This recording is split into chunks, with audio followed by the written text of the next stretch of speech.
Hello and welcome to the Generally Semantics video game show where we are still playing Dwarf Fortress.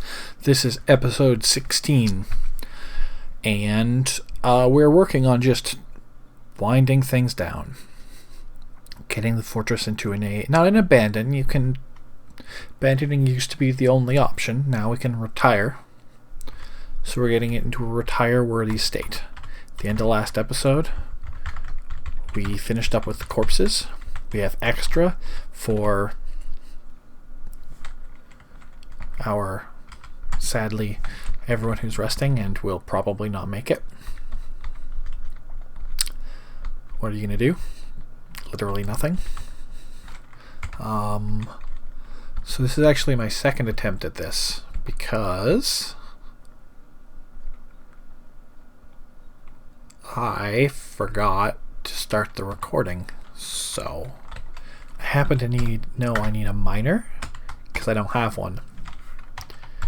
I happen to know that I can build a whole bunch of weapon traps, because using up all of my serrated discs that I so lovingly built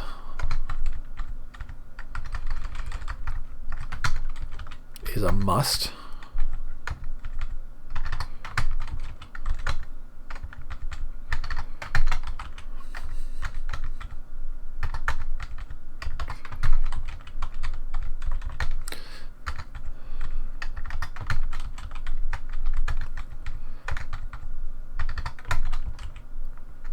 Oh, that's it.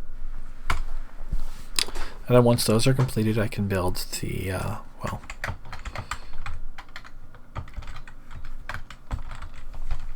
we're going to do this so that the ramps are usable. I don't know if there's any reason to use them, but that way they can be.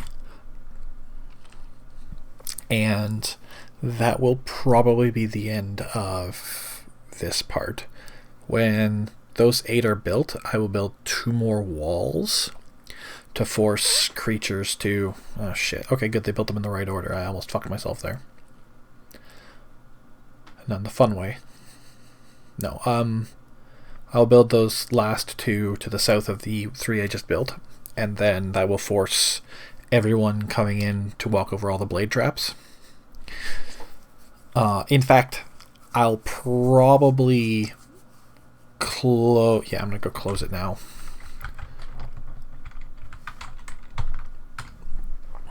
Just because I can't deal with what we dealt with already. So this will force... That'll lift the gate there, which just forces everyone to go through the underground here, which right now doesn't give myself... Oh, that brewer's... What's up with the brewer?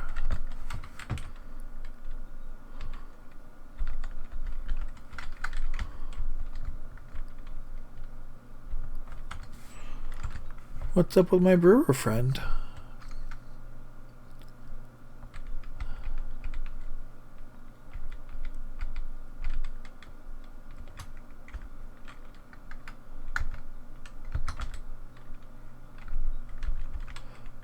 I don't believe I just lost him.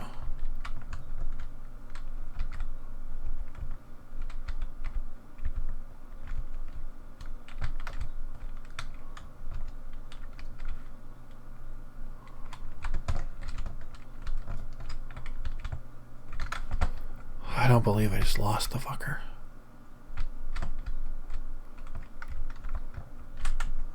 Anyways, I don't care. I've lost interest. Right, I was going to build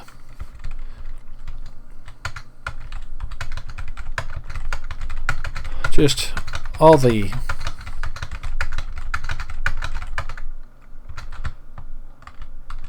so I could take the corpses out of these. That's gross. Maybe save any I have left. I don't know. I'm not sure how that works now. And then I can deconstruct all the wooden ones and I can have a jail. I don't know if I want a jail there, but why not for now? And I decided that I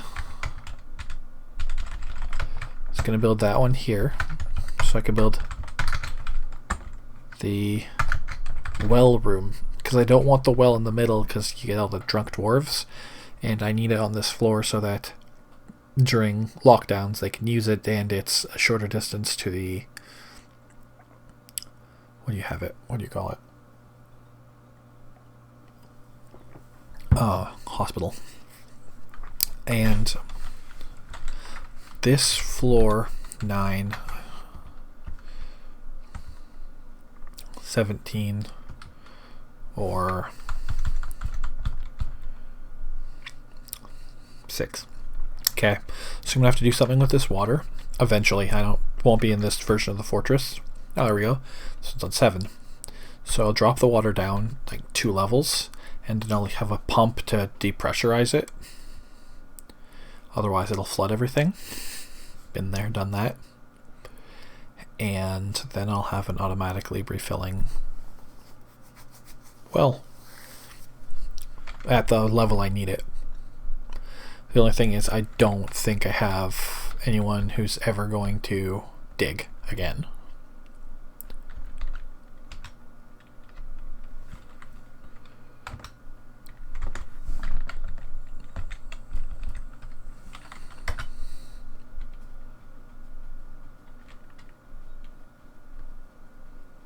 Oh, he's just real drunk. Okay. Cool.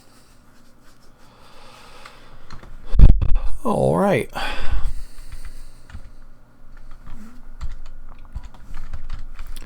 What are these made out of? Shale? I think I got some shale.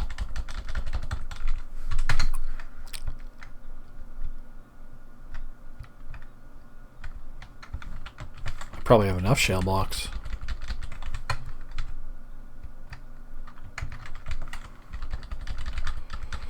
To finish the across part. Not enough to do everything yet.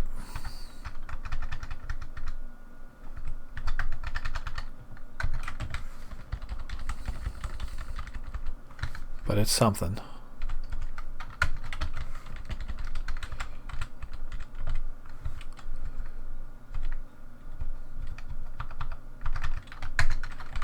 In fact, I probably have enough to do this too.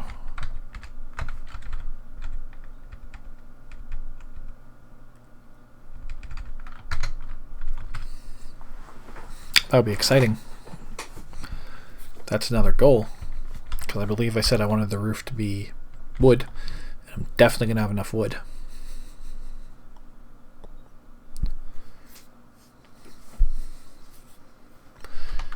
In fact, why not? Why not get that done? Ginkgo.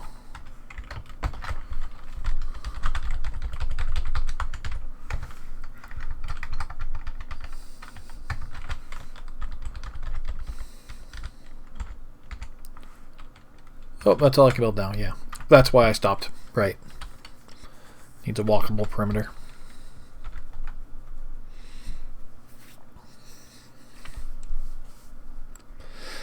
Now, there's no way I can just retire it in a state like it's in right now, unfortunately.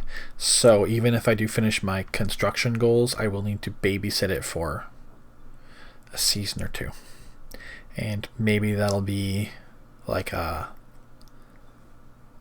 I'll record it all, but then it'll just be a montage of what's happening. And then this.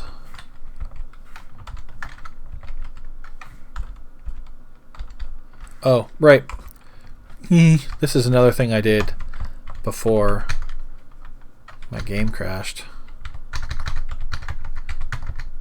Sorry, before I failed to press the record button. I'm just gonna go check to make sure I did. Yeah. So, at least there's that.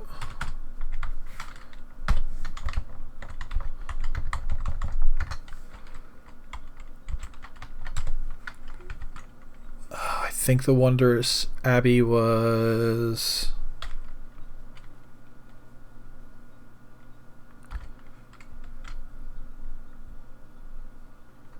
No, Wondrous Abbey was that was the fenced house.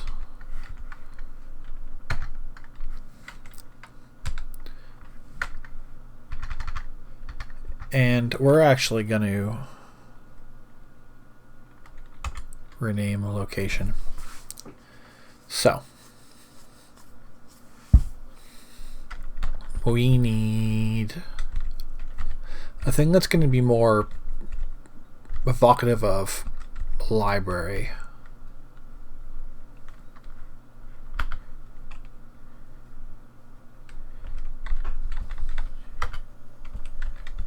Chamber of... It's not going to be secrets because I'm not that big of a Harry Potter fan, and I think that the time to do Harry Potter stuff was 10 years ago, before J.K. Rowling just constantly put her foot in her mouth. I would say Ghosts, that's badass, but I think that's too... I think that Ghosts is more of a temple. I'm going to see if there's a word for stories.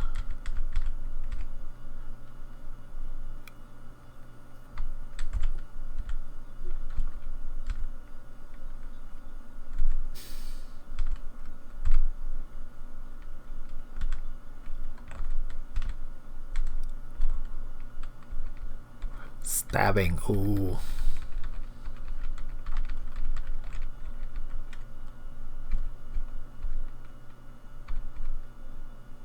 No, no stories.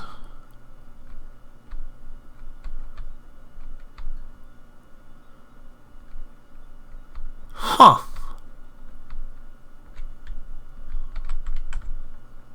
Words.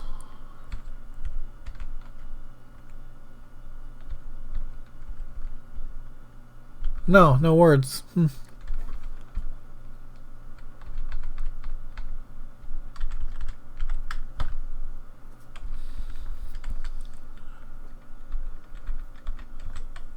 And we're gonna clear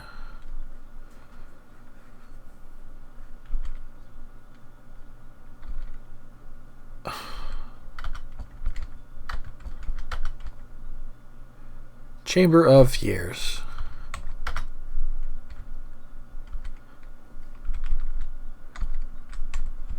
I hope there's tower. I could use tower. Tower would be great. E.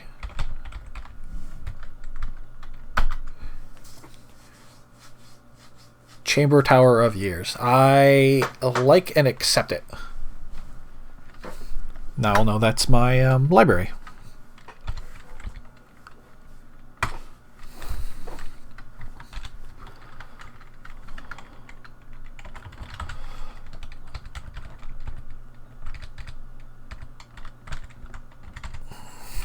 I don't want to go one more because I need to build eventually just to build a straight wall along there.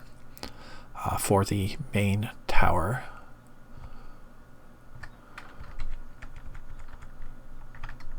What am I doing? This is a floor. I need ginkgo. Excuse me.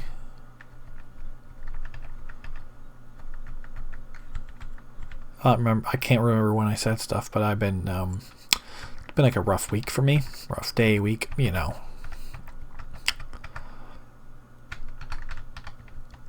Things are threatening to reopen before we're ready, and people are going to die. And if it was everyone's own choice, then I'd still be opposed. But at least I would not be morally responsible. But I mean, essentially we're all being forced back to work under pain of firing, which is fucking absurd. And if that counts as a resignation rather than a spite firing by incompetent people. So that means you would no longer qualify for unemployment or the emergency response benefit. And I definitely mentioned this on a previous episode, but that'll have been weeks ago when you hear this. Well, if you hear when it's being released. I'll be a broken record because, honestly, how can your mind be on any other thing right now? Mine can't.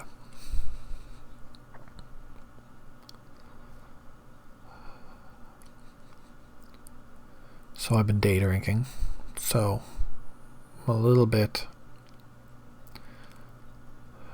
wobbly and tired and emotionally gone, but that's good.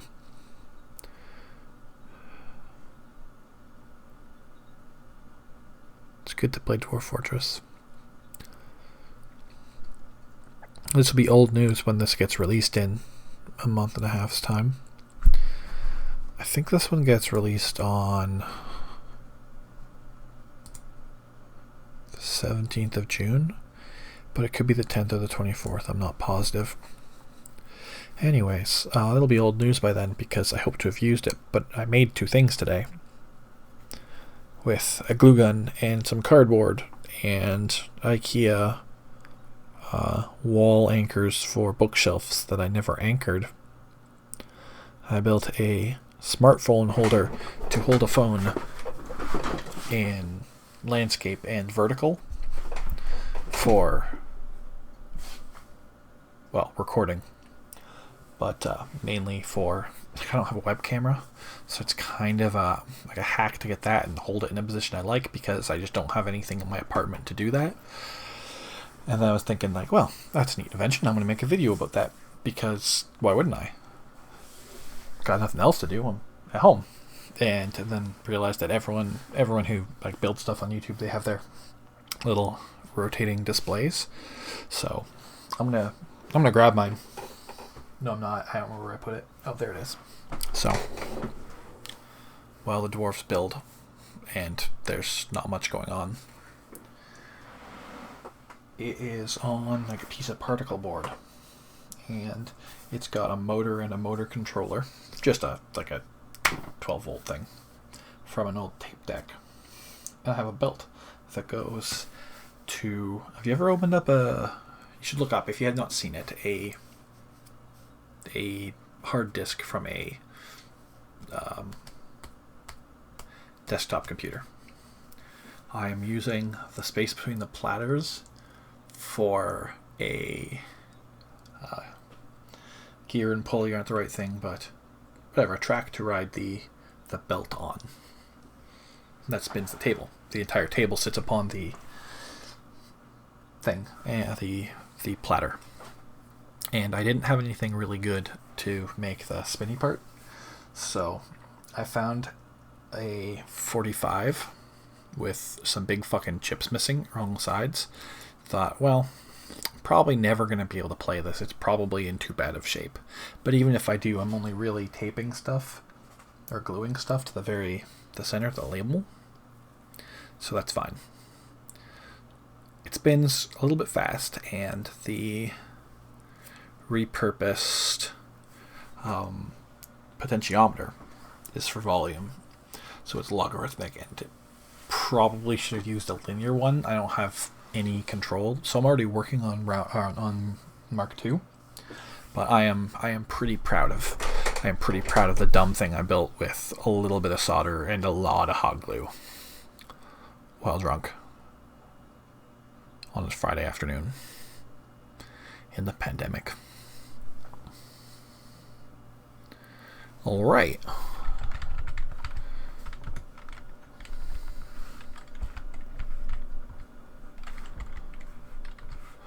Those were the wrong button.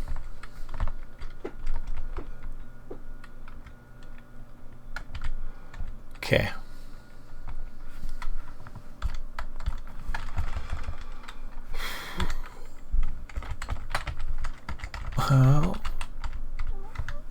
How many shale blocks do I have? Because I don't think I'm building more right now. I don't know if I haven't even building it.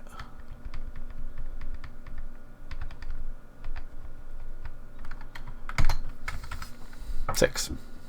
Not enough to do anything. Thomason's on the prowl. I guess a thing I could do is make this entire floor all the way across into book stacks. That'd be, well, season 2.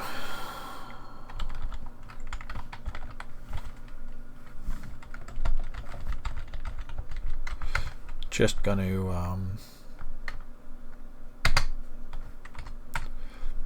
build 2 more floors. This one will only be, really should be taller than all of them, but this one will need walls, and then this one will only be a floor.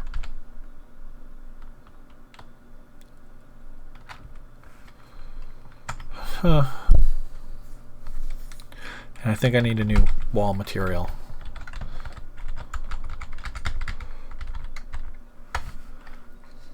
Because I was going to do that anyways.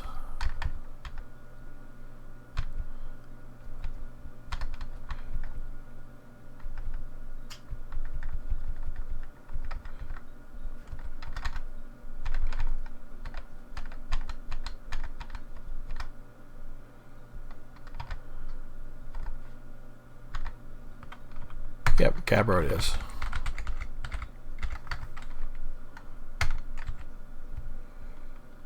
I like Gabbro. Gabbro's pretty.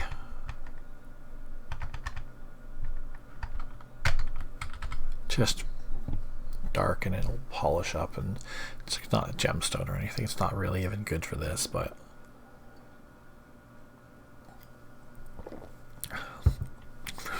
ooh, that's too strong.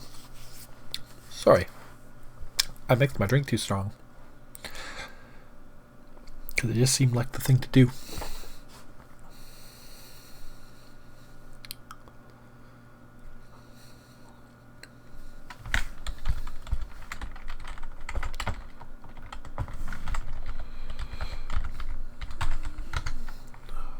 So this was going to be the last of the Cinnabar.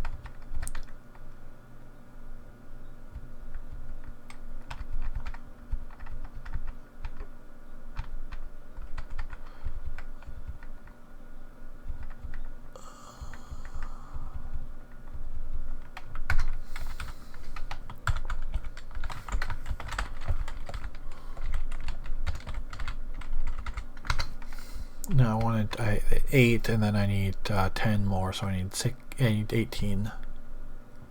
So it can't be microcline.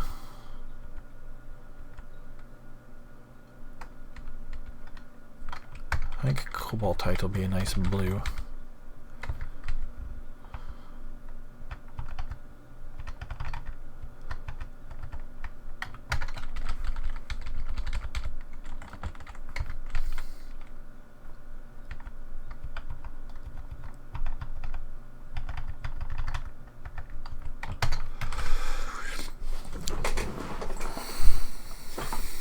Oh, you stupid bastard.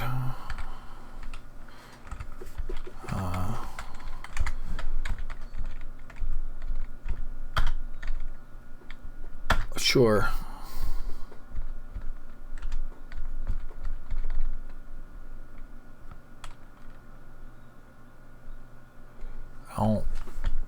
I think that's who I want to commit crimes. Gotta look at Dwarf Injustice.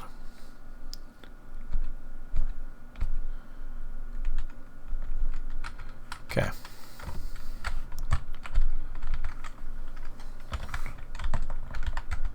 Yep.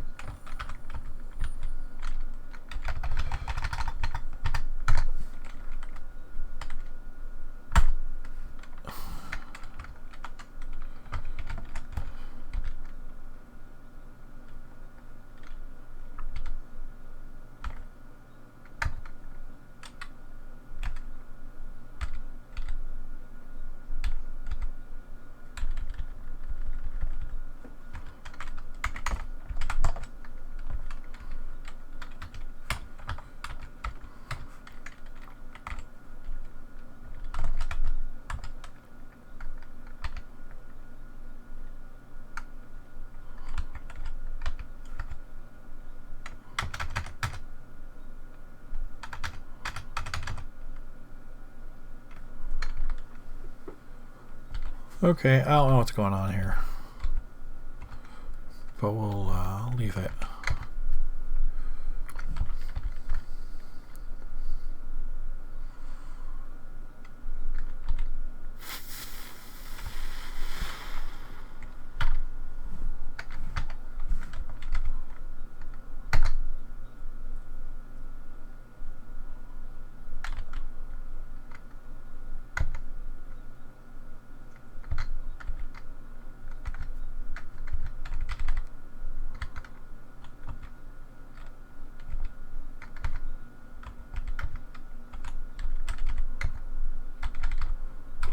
Okay, well, you know what? Fuck it. Hammerers are poor.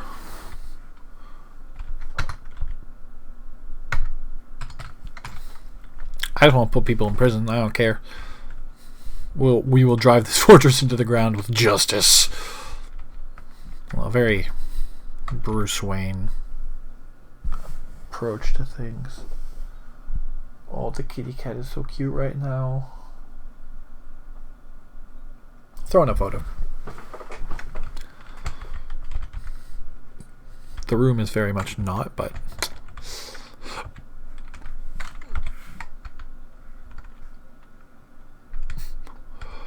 oh, it's holding a lot of fat. Oh, it's beautiful. There's no more huge piles of corpses.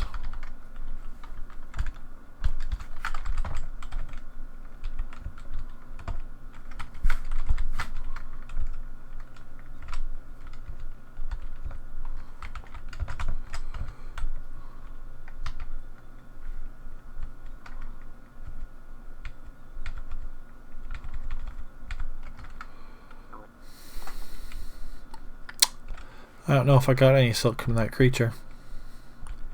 It'd be really unfortunate if I didn't.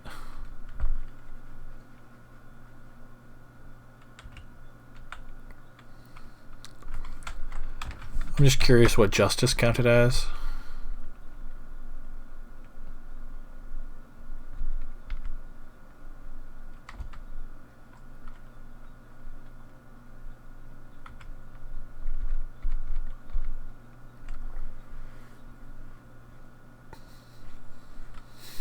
Prison. Just prison. No hammers. I like the hammer because he'll used it for petty crimes. Just beat people with hammers and usually like maim them permanently. So it's like, oh, you got drunk and pushed someone down the stairs and now you die by hammers. It was so absurd. It was beautiful. What stone did I use? I think it was gabbro. Yeah.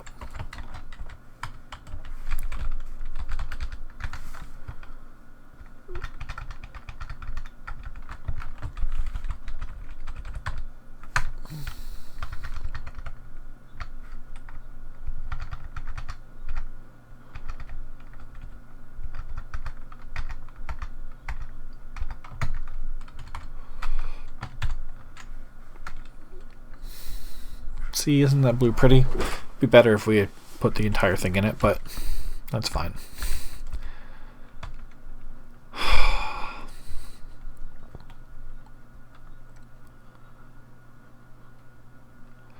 Yeah, we have some traumatized dwarfs here, and I don't know how to untraumatize them other than booze, which we still have a lot of.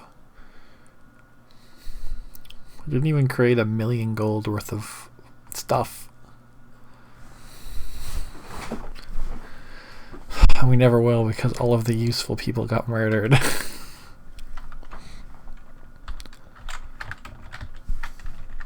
Okay, I've changed my mind. This has to be higher. Or there is no point at all and they can just get in.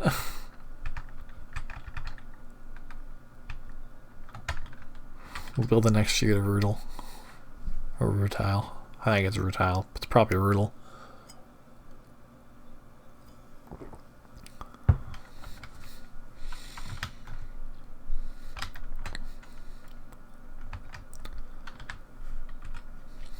Well, we're aiming for another hour-long episode.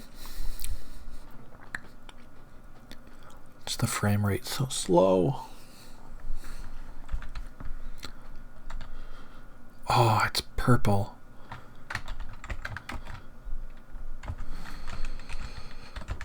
I think there was 10, so I could build 3 floors at a rutile.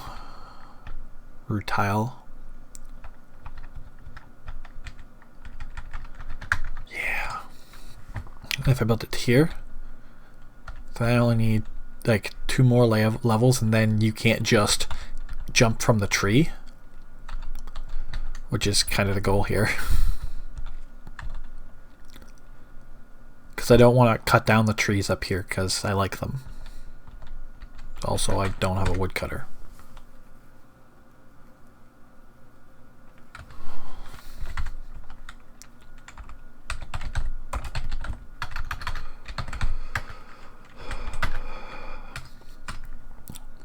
I should have a mason.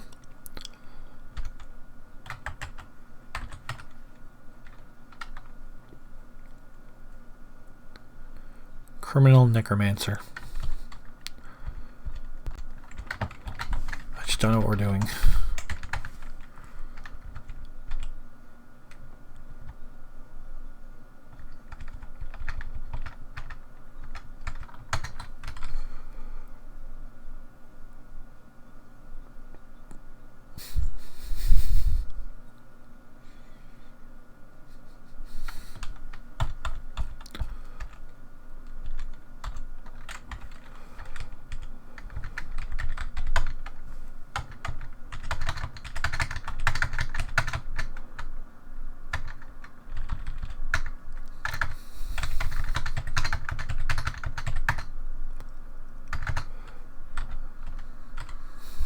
Said I was building a great library.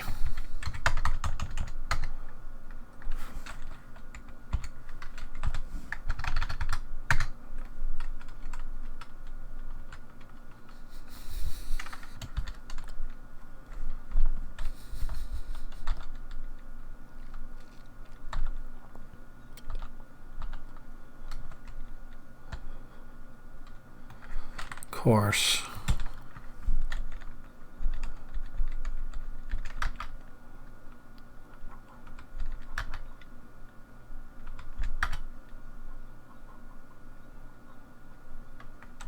What? We give a human skull totem. We hit human skulls.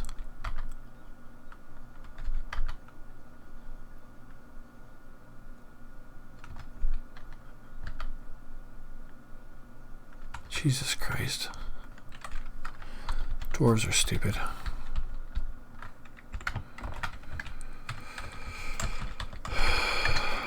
Alright, what's in that cool looking?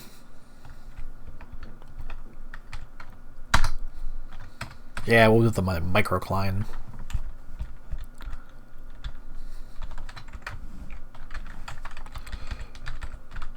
So I need another 15, 27.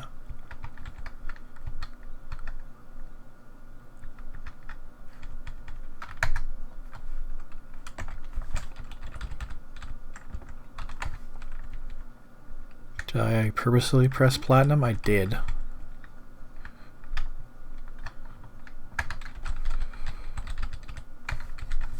I'm never going to build anything with it except floor now.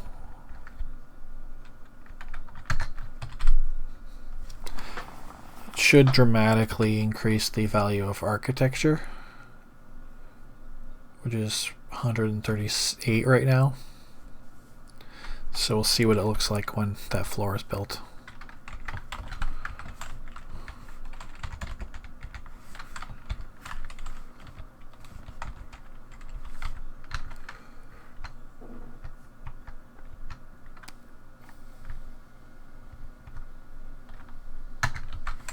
Sure, jet. So it's gonna be Gabbro, but I can't be trusted.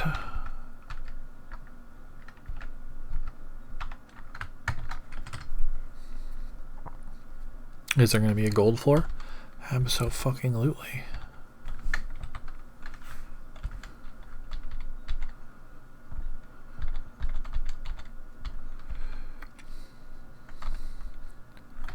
Okay. This is the spot. This is where we're done. This is the height. I don't need walls on this height. It's good enough. You can't jump in. You can't climb in from a tree.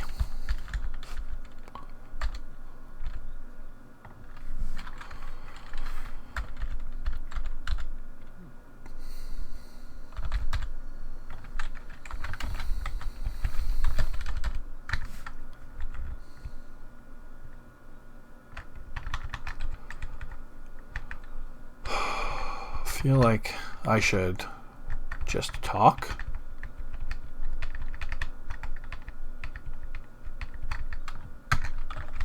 But I also feel like I just don't have a lot in me. It has really been quite a week.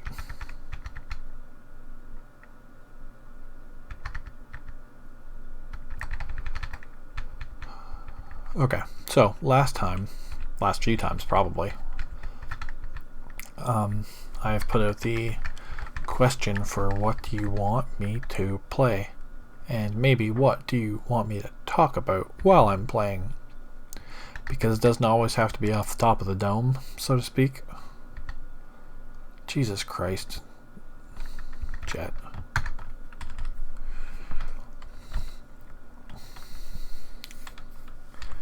Like there are a lot of options.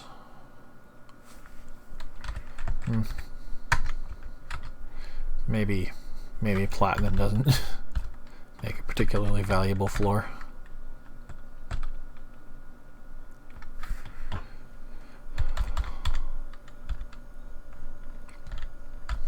Oh no.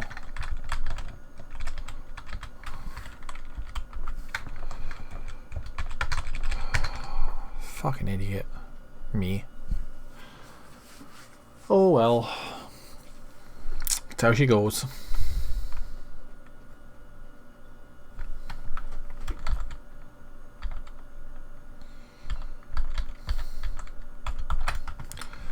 Alright, well I'm bored of that for a bit.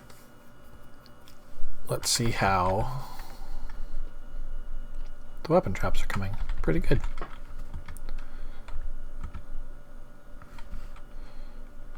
Herbalist has slipped into depression. Yeah, no shit. Okay, so there's a lot of them with things that might mean they're dead.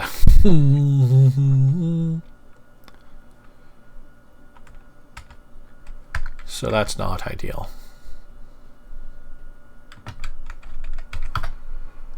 Holy shit.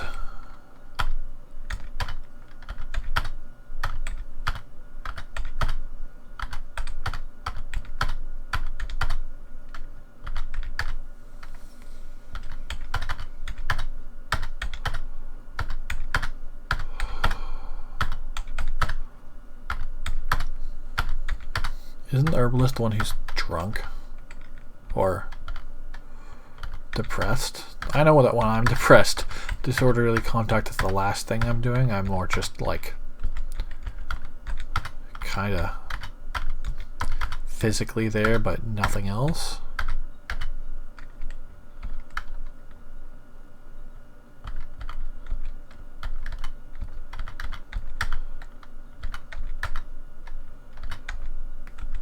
Okay, well, we have no outstanding crimes.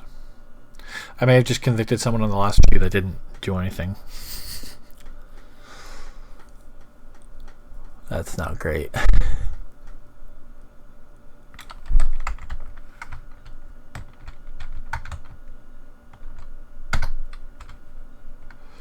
Oh well.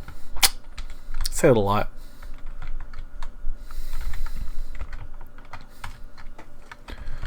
What's this built out of? Shale? I had to build the floor first. God damn it. That's okay.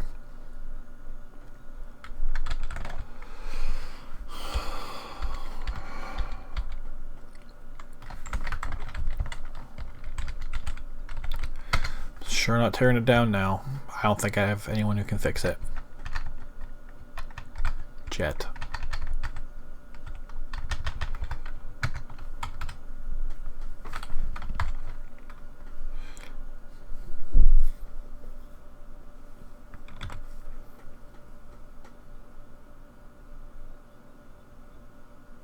Okay, architecture's gone up a lot.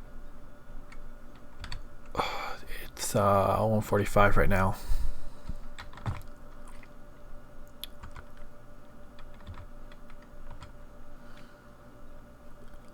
Maybe that wasn't what was worth it all.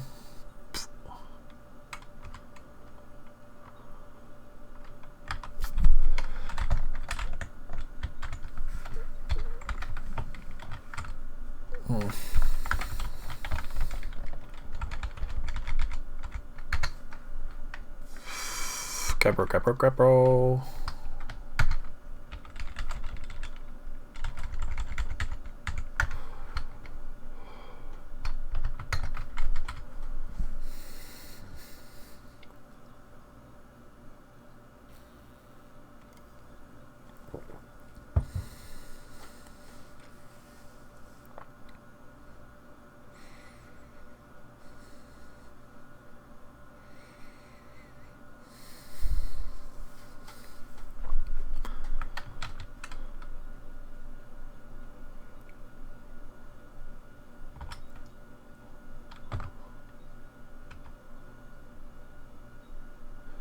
Yeah, I don't think it counts. It has to count as architecture, but I don't know what it does.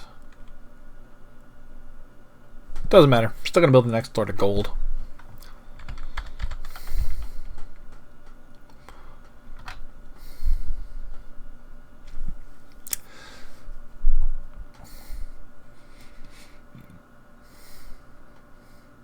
The necromancers will survive us all.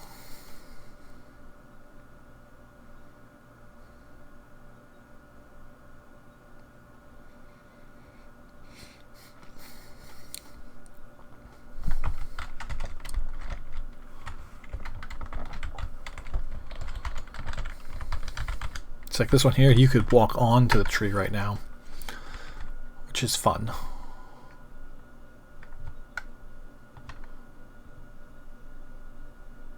I don't know how I got a native gold block. That should have been... Oh, probably from trading or something.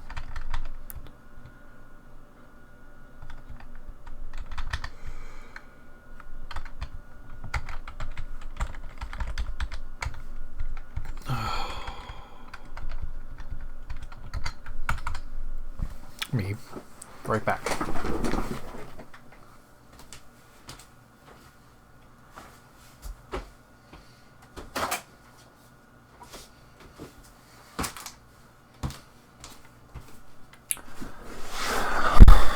I went and grabbed the object about which I think I will talk at length. And that is this 8-track cartridge that was in my bedside 8-track player, because of course I have one. It's the perfect place because, like, okay, well, having a tape player at the computer is fine. Having two is fantastic for listening because it's where I work. But if I go put on some music and then go to bed, it's not going to play all night. 8-track. I love that continuous play, but it is not without problems.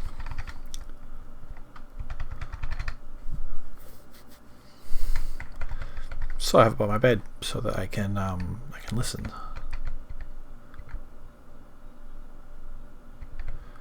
And the cartridge I brought with me is Night Flight to Venus by Boney M.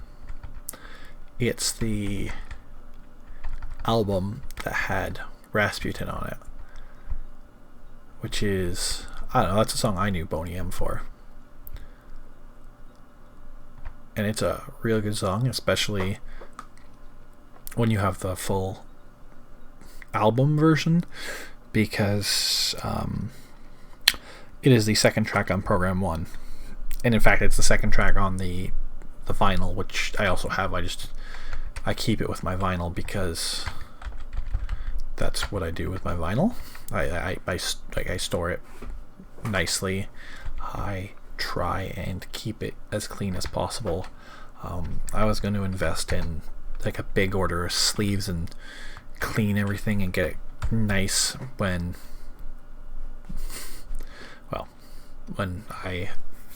November rolled around and I found out I was going to trade school, and trade school means I'm not making as much money, so I decided, okay, well, I'll wait till I get back from trade school and work for a month or two, and then I can spend the summer listening to and cleaning and caring for all of my wonderful vinyl collection. And then this happened, so that's not happening, and I haven't really listened to much vinyl because it's buried under junk that I was moving around. And anyways, I'm off topic. Night Flight to Venus is the first song, and it is less a song and more just, it's like a fun disco jam that slowly becomes Rasputin. So I don't know how long a program on an 8-track is. I should. You'd think I would. But I think that the combined song is about 8 to 10 minutes. And it's just so... It's so good. You should... extended versions of Rasputin should include Night Flight to Venus to start. And it's just...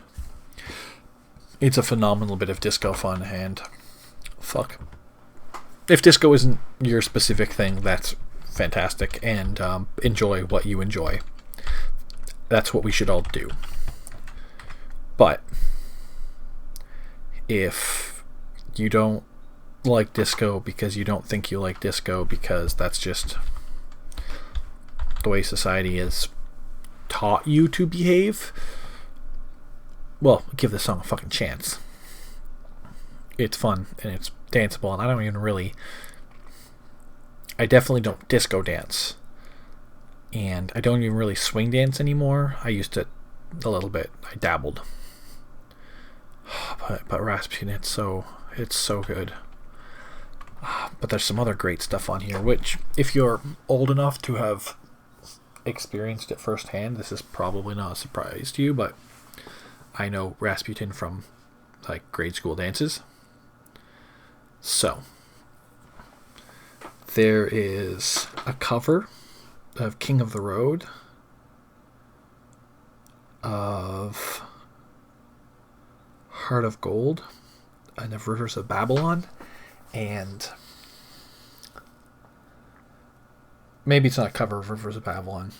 Maybe this is that's a weird one because I know it from, I couldn't tell you who the artist was, but I know it from a more traditional standpoint, and Boney M may have been the ones who popularized some of those, and I believe that one of the other songs is in fact also a cover, but I don't know the original, so I can't comment on it. But I was, especially King of the Road, I was really surprised about that one.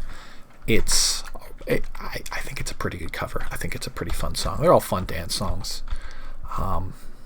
But on program 1, you've got Night Flights to Venus and then Rasputin. And that's just, it's perfect. It's, again, like I've been there. I've already talked at length, and it's extremely good. It's what you want from Boney M. Is exactly what you want if all you know is this one fucking album, this one fucking song.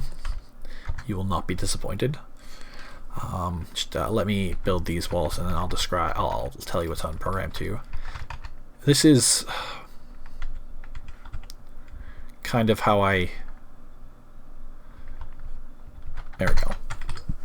This is the kind of information I used to talk about more regularly on my blog, which is generallysemantics.ca. I mean, check it out if you fancy it. It's got discussions of weird old music and formats. I think the last stuff I really covered was a bunch of stuff from the Canadian Gospel Music Association from the 70s, and I believe I've mentioned I'm not a particularly religious person, but I don't want to call that a vanity press, but it almost is. But it's so earnest, and most of the time it's just like it's objectively not very good, but that makes it more interesting. I don't think it would be as interesting if it was more recent because, well, if it's in my lifetime, then that specific type of Christianity has a lot more, had negative connotations then. It was associated with a lot of negative things, but it's more abstract to me, being born in the late 80s. And it's before Christian rock was really a thing, because now they would, like, they in fact are, the Canadian Gospel Music Association. They don't even go by that anymore. I had a little essay about it, about their history. I really enjoyed doing the research, but they put out compilations of essentially just Christian rock, and Christian pop, and Christian country, and it's less fun than this more traditional, like, gospel and gospel folk. Maybe it was the same thing at the time. I wasn't around for 20 years, but no, 10 years. I can't. Math is hard. Anyways, Program 2 of Night Flight to Venus is King of the Road, Voodoo Night, Never Change Lovers in the Middle of the Night. Now, I already talked about King of the Road. Cover I like.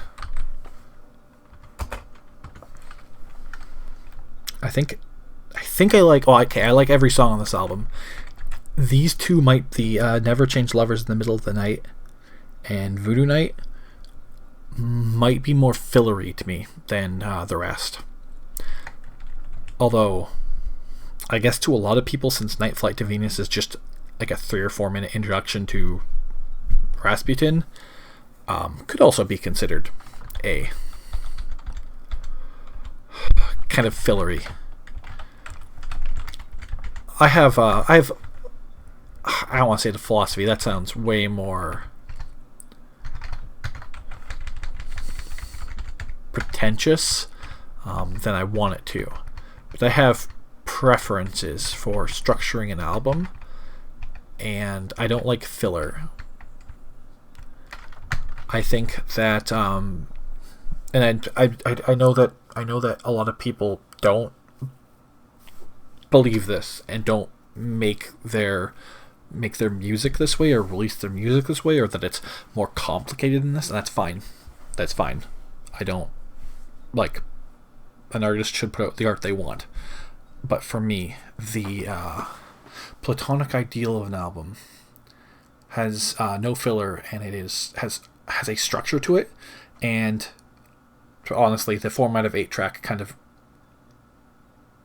makes structure hard, because you only have, the tape has a fixed length. It can only be so long, and you want each of the 4 programs to be, like each of the 8 tracks, to be have about the same amount of useful data on them, or you'll have dead space at the end of a track. And you want to minimize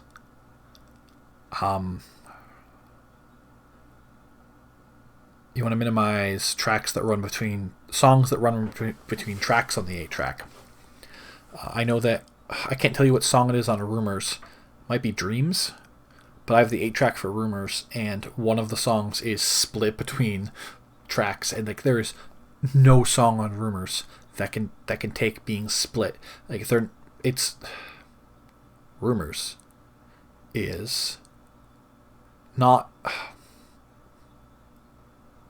Rumors is a perfectly structured album to me. It's one of those ones that just does it. There's nothing you want to cut. I've only been listening to on cassette tape recently.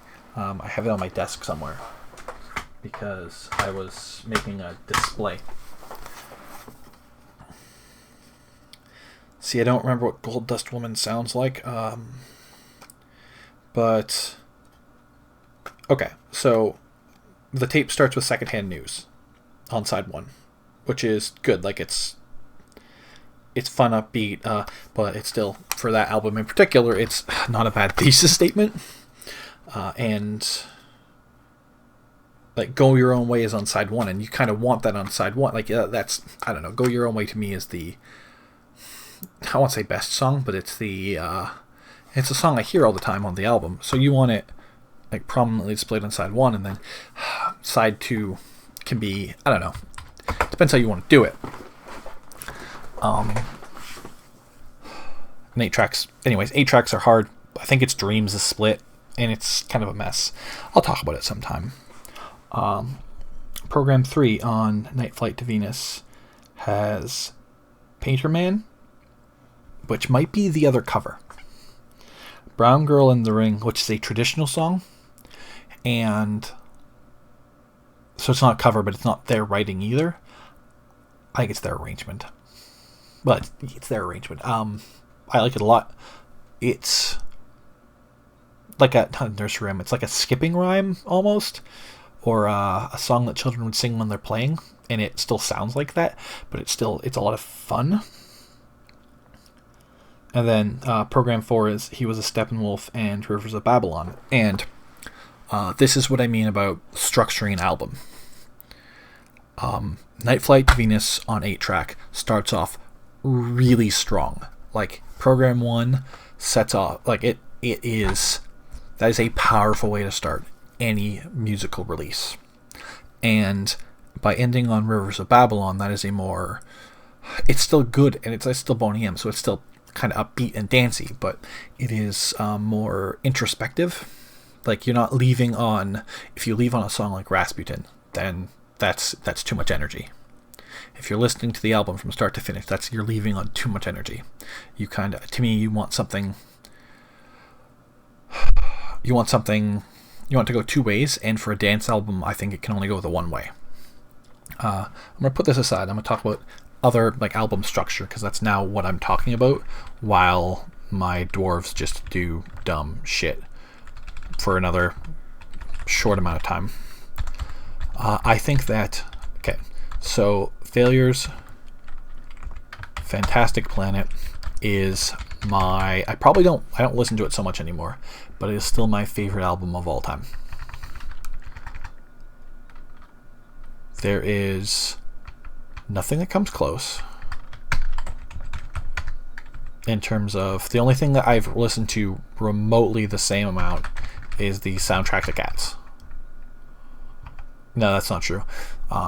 Probably also a few Indelicates albums, and I love the Indelicates, but they don't really, outside of concept albums and rock operas, they don't really structure albums this way. It's not criticism, because you just gotta do what you want to do. But so Fantastic Planet starts off with a ratcheting sound, and that's the same sound it ends on. So it has like a nice, it feels complete and it feels round. And I get that that's not everyone's thing, but it's my thing.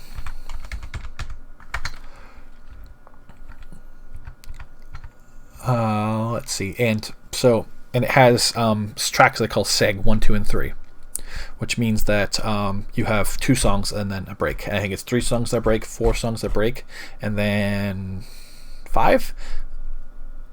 But anyways, it's kind of like movements in a symphony or acts in a play, and it's not a concept album really, and it's not a rock opera at all. So they aren't movements, and that's not the right way of referring to them, but also it's exactly right.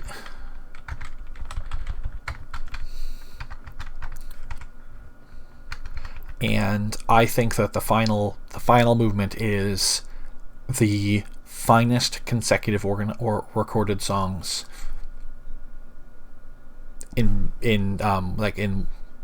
white music, in rock music, we'll say, in white rock music. Just because I haven't heard a lot of other genres or other styles, because I don't listen to a whole lot of music like that anymore. I've not moved on or anything, just you only have so much to do, and I would rather listen to Cats and the Indelegates all the time. Oh, that's it. Nope. One more floor. 2 more floors. So you got a seg, and it's the best seg of the bunch. Segway, right? That's what it stands for, and it is just acoustic, and it flows right into The Nurse Who Loved Me, which is, it's such a, if you like the sound of 90s rock, you should definitely give Failure's The Nurse Who Loved Me a listen. A Perfect Circle did a cover of it, which is how I found out about Failure, and I like their cover a lot, but it isn't the same. They don't mean the same things on the albums they're on, if that makes sense.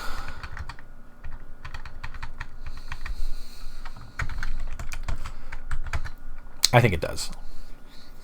They don't serve the same purposes. In 13th Step, it's a quiet lullaby thing that goes into a hard song, so it's kind of like part of a 1-2 movement rather than this like 4-part movement. And anyways, it starts off like kind of acoustic, and it's got some almost like a bongo sound. It might be a bongo, and it just builds up to chaos. And why I like that is each movement on the album is becoming increasingly more, especially in this last one, but it's becoming increasingly more psychedelic. So the song itself, it's kind of like, okay, as we go through this movement, but also the album as a whole, we're becoming more psychedelic. So it's like a little microcosm of this movement. And then we go into another space song. And there's, I don't remember who did the cover, but another space song is one of those. It's very much like, it doesn't sound like Space Oddity at all, but it kind of belongs to the same thought of, I forgot what I was building these out of.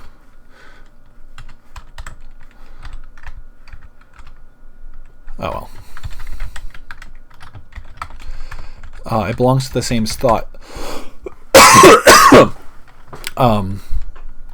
as like a Space Oddity or something, where space is the space, and being like off alone is the metaphor for drugs, because the band was on like a lot of drugs at this time, and that's fair enough, right? That's music, kind of. That's arts, kind of. Doesn't matter. And then there's Stuck on You, which is no, actually, it was a low-level alt-rockade. It's pretty radio-friendly. I think I built them on an orthoclase.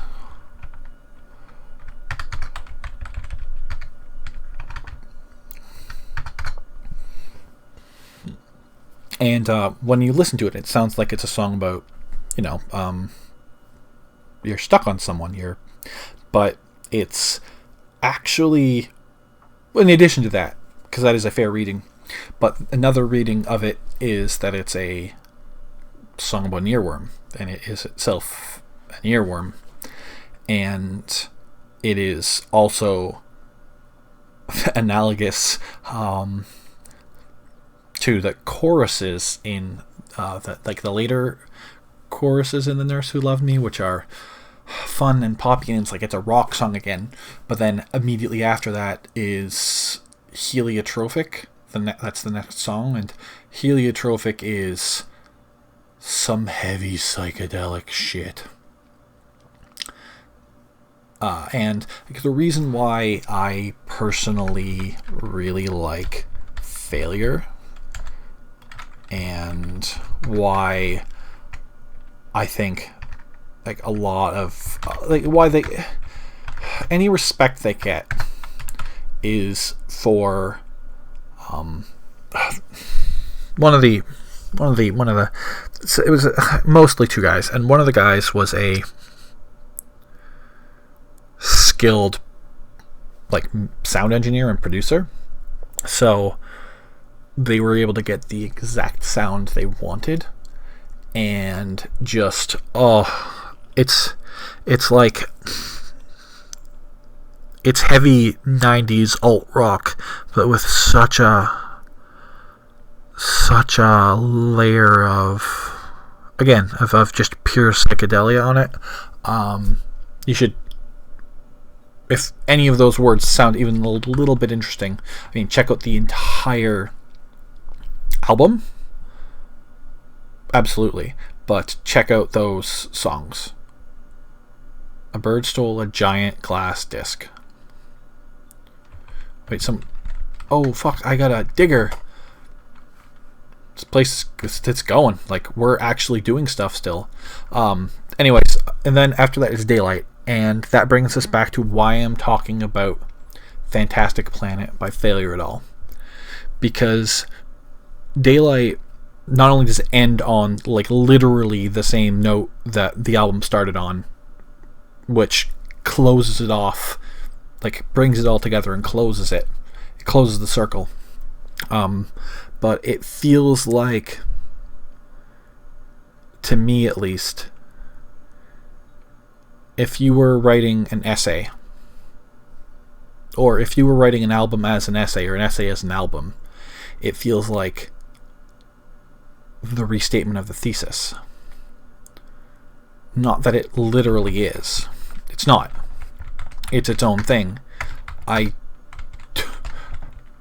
I don't actually think any of the other songs are quite so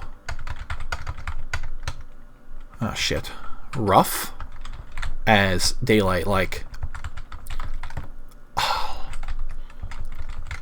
I got two interpretations of it, and one is suicide and the other is overdose. I don't know if either of those are right. That's just, like, I am a depressed person who does my best to never try potentially addictive drugs, because I know that I have like addictive personality problems. But it is epic, and it has crescendos, and they play distortion effects, and especially feedback, almost like it's its own instrument, and it's so good, and it is emotionally draining in a good way, and that's how I like an album to end. Is that, or I'm gonna talk less at length about it, but another favorite album of mine from actually the same year is I Mother Earth's Scenery and Fish, which ends with a song called Earth, Sky, and Sea, just the letter C, and I think it's like 6.5 or 7 minutes long, and it's like an alt rock song, but it's very different because it's really upbeat, and it's almost like jazzy in what it's doing, and like it's a jam song, and it's, again, listen to it, it's beautiful for that style of music, and it's just like it has highs that I really like, and that's another way I like to end an album. And I swear I'm gonna finish my point and end the episode, because we are at the end of the episode. But Boney M's Night Flight to Venus on 8-track at the very least ends in a strong way with Rivers of Babylon. It's not a crescendo, it's not energetic, but it's kind of like returning you to state. Daylight, just because it like a dance album already has you at high energy, and honestly, that last movement on Fantastic Planet is pretty depressing, or it can be pretty depressing, and just returning you to a default state is important, and just like it's what it has to do, and it does it just so phenomenally well. Anyways, this has been accidental music chat in the middle of a Let's Play of Dwarf Fortress. I have been James. Thank you for joining me, and thank you for watching.